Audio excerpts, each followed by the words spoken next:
Hi and welcome. I'm Kate Tuttle and I edit the book review section of the Boston Globe. And I'm here to talk with the judges of the Boston Globe Horn Book Awards this year. Starting with the chair, Vicky Smith. If you wave, Vicky, people see who you are. Vicky is Access Services Director at the Portland Public Library in Portland, Maine. And then we have Sujin Huggins, PhD, Associate Professor at the School of Information Studies, Dominican University in River Forest, Illinois. Hi, Sujin. And then Maura O'Toole, teacher librarian at the Linden K-8 School in West Roxbury here in Boston. Welcome and thanks so much for taking time for this conversation.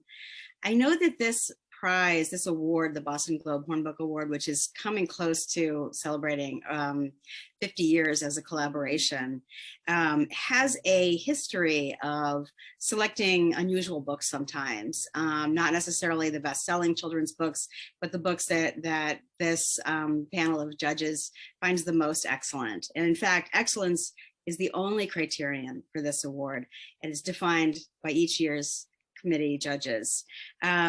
So I'd love to talk to you a little bit about this, Vicky, as chair this year of the jury. How did you set about talking about excellence as a jury?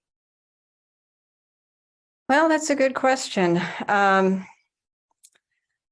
We established fairly early on that each of our individual sort of lenses was important to judging what is excellent and what is not excellent. Each one of us brings different strengths to the process. Sujin is a professor of library and information science, and also has a cultural background that neither Maura nor I share, that we really valued in a lot of the conversations. Maura has been working actually with children directly for years. It's been a while since I have worked directly with children. So, but I've been part of the book critical community for a while. So each one of us bring sort of different emphases to our reading. And we also, I think, fairly early on discovered that we had some real commonalities in outlook. There were a lot of books that didn't wow all of us, and a fairly small quantity of books that wowed all of us. And not a ton of disagreement about individual titles. And it was not all puppies and kittens, but what was kind of surprising was when we all loved a title, how thoroughly we all did love the title, even if we had some reservations about particular elements of it. That's so nice. The process of serving on an awards jury can be pretty daunting, especially for a first timer. And I know, Maura, this was your first time. Can you talk a little bit about the process that you all went through and what that was like for you?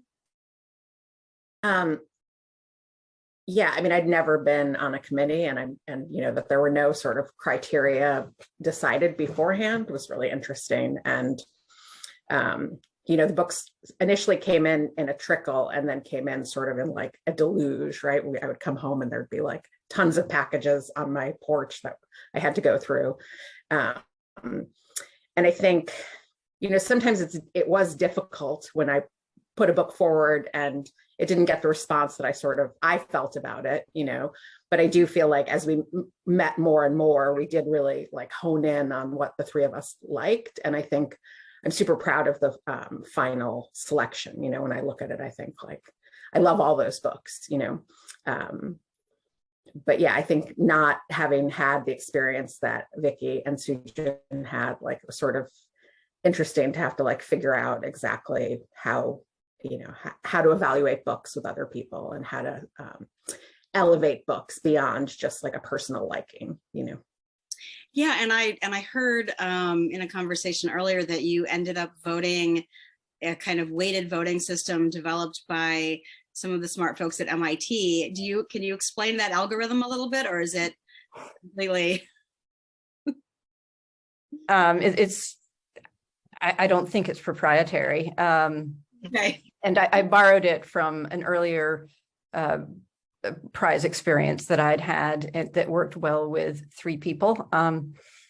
And it is to assign 7 points to a first choice item or book, 4 points to a second choice and 2 points to a third. So you really had to think hard about the books that you really loved more than the other ones. And the hope was that the math would all work out and that we wouldn't end up with a bunch of ties, which, you know, is a challenge. And to be honest, I can't remember if we even had a single tie. Does either one of you remember? No, we didn't. No. Yeah, there was a lot of unanimity in our final voting, as I recall, sort of astonishingly so. It's so interesting. Sujin, I wanted to talk to you about the winner in the picture book category, the Jason Reynolds, Jason Griffin book called Ain't Burned All the Bright. What was it about that book that appealed to you all as a jury? Well, I think the first thing that wowed us was that we hadn't seen that format before. And we weren't initially sure where it would fit among the categories that were available, but we were fairly certain that just the nature of the format, the narrative, supported by these images that were really just captivating and stark in some instances and just so profound in others, that we just hadn't seen it before. And so as we progressed and we looked at other books, we realized that there was no way to separate the text from the images. And so it fit the picture book category to a T. So. Yeah. That's so interesting, but it's not a traditional picture book in the sense that many picture books are, you know, few in pages and large in trim size. And this is sort of the opposite. Yeah, it's very a big much book. so. Yeah. Mm-hmm. Would you say it's for any reader? I would say, well, yes, there's probably a minimum age where you start to appreciate the content of it. But I think that it can go as far as the adult reader because there's so much to take away from it. So younger readers can focus on the text. They can identify with the protagonist and the experience of being in the pandemic and being locked down and having sick family members and not going outside and being troubled by everything that's going on in the world. And they can, as I said, relate to that and it will resonate with them. But then older readers can see so much more, just the art of the way that it was crafted with so few words. And yet all of those words were just, they captured so much of that experience in such a sparse way. And then the images are so complex that they have so much to analyze and deconstruct and take away from. And just the format of having the moleskin notebook is something I think that older readers in particular can take away as, oh, this is something that I can do to jot down my thoughts and my feelings and perhaps, mimic a lot of what is there. So it's accessible across the board. And as adult readers, we were quite captivated by it. So hence my reasoning for it being perfect for the adult audience as well. I can see it being part of an adult book group discussion as much as one with children. That's so interesting. And it's interesting too that it's a book that talks about the pandemic, because obviously, you know, we're just starting to get books about the pandemic that has so influenced the lives of children and adults. And I'm curious about like how the question of not just timeliness, but also the question of how we see trends in children's literature. I know that Vicky, you were saying that you looked back at an earlier year of this same award. I think it was 2004, maybe. So almost 20 years ago, and how different that list was of the honorees and the winners from this year's. And can you talk a little bit about changes in children's literature, or at least changes in the books that are being elevated by this award? Sure. I think that they run parallel.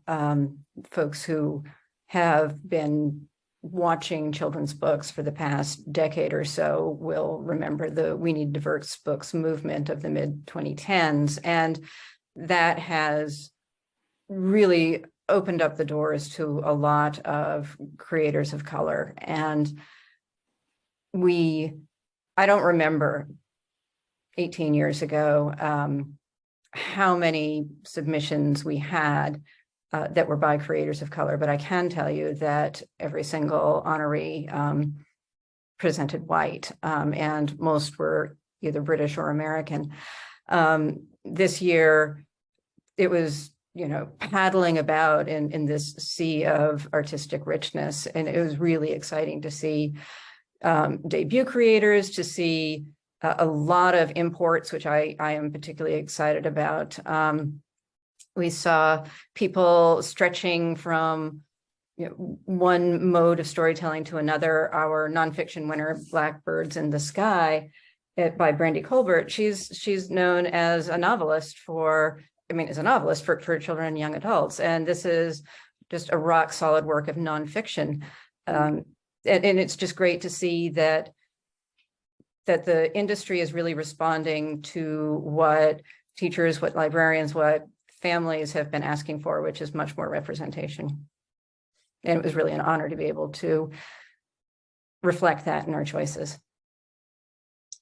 There's another big sort of movement that's affecting children's literature recently, and not necessarily in such a wonderful way, and that is this uptick recently in books that have been banned or challenged from bookstores and school libraries and public libraries as well. And I wondered, Maura, as a librarian teacher, how do you see that trend playing out? Do you see it at all where you are? And what do you think ought to, teacher librarians ought to be doing? Yeah, it hasn't happened so much in the Boston Public Schools, but we are working together collectively as a group. Boston Public Schools actually just hired 34 new school librarians with their ESSER funds, and the goal is to we have now 69 fully staffed libraries out of 120 schools, and after next year we'll be fully staffed. And there is actually like a playbook that the people who are challenging books are using. And so collectively in the Boston Public Schools, and then also in the Mass School Library Association, they've sort of have been making documents that people can refer to when the challenges come in, because they get these like long lists of books, right? And I really believe that, through collection development, the books that we have in our library are appropriate for children, and there aren't any books that are inappropriate for children in the school library. School libraries are very different from public libraries. We don't just collect all the books. We definitely think about the students and the curriculum and what's appropriate in a K-8 school. And we do have very good challenge guidelines, right? So if a book is challenged in the Boston Public Schools, they have to go to the school committee, and there's a process. But I think it's really troubling. And I think especially it's just troubling because they are the books of people of color, and, gay and trans characters in our books. And those are all things that I think collectively librarians have really wanted, through we need diverse books. And we understand that, even still, there are more books written about animals than there are about children of color, right? And I think that it's really disappointing and upsetting that they're focused on these books. And there's really no other way to describe it than racism, anti-gay and anti-trans work in our culture, right? Yeah, I'm curious, Sujin, from where you sit in academia and the study of librarianship, what do you see as the sort of academic or institutional response to this wave of attempted censorship? I think an important part of any library program is to prepare the future professional to deal with issues of censorship and intellectual freedom. So certainly we don't balk at that or shy away from taking that on as a task. I think within the classroom setting, certainly my approach has been to encourage students to examine where they are coming into the program. So you have to know yourself, you have to know your own personal biases, you have to confront them, you have to address them, and then you have to put them aside, because the recognition and the realization is that you are performing a public service. And so it's less about you and more about the community you serve and the children whose experiences have to be captured in some way and reflected in the literature that they read and see around them.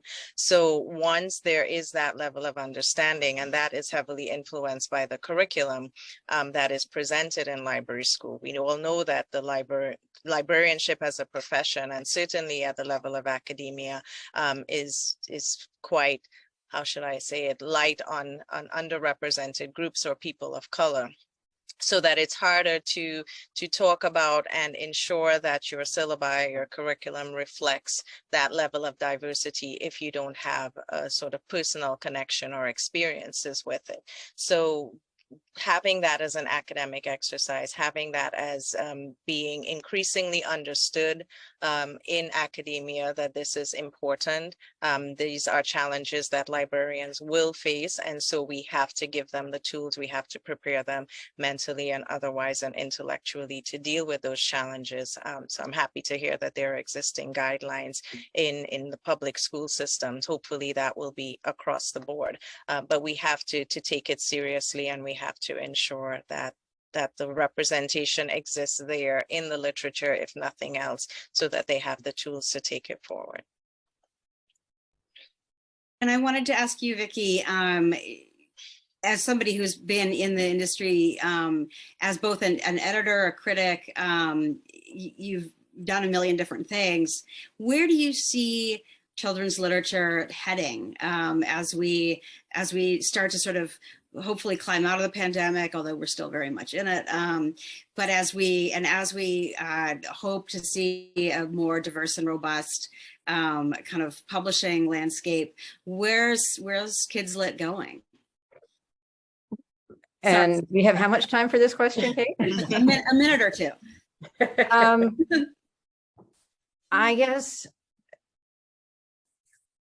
one of the things that has concerned me and concerns a lot of people in the industry is the consolidation. I think it's really high time that we start examining critically the implications of what happens if one giant publishing house eats another giant publishing house and there's less and less competition. It's, as an observer of the industry for years, I have consistently found so much excellent work being done by small presses, by independent presses, by the Canadian presses do incredible work, and they have. I mean, they're just different from American publishing houses in terms of the amount of government support they have. So, I guess I'm not going to make any prognostications, but I really hope that the brakes are put on this sort of drive to consolidate, and that more small houses can emerge, because they're the incubators of the really inventive stuff that we're seeing. In my opinion, I guess that's what my big picture hope. Thank you all so much. I think we are coming up on our 20 minutes now. It's been a pleasure to talk to you, and congratulations on the beautiful, beautiful books you've selected to give the award and honors to. Thanks a lot. Thank you. Thank you. Thank you.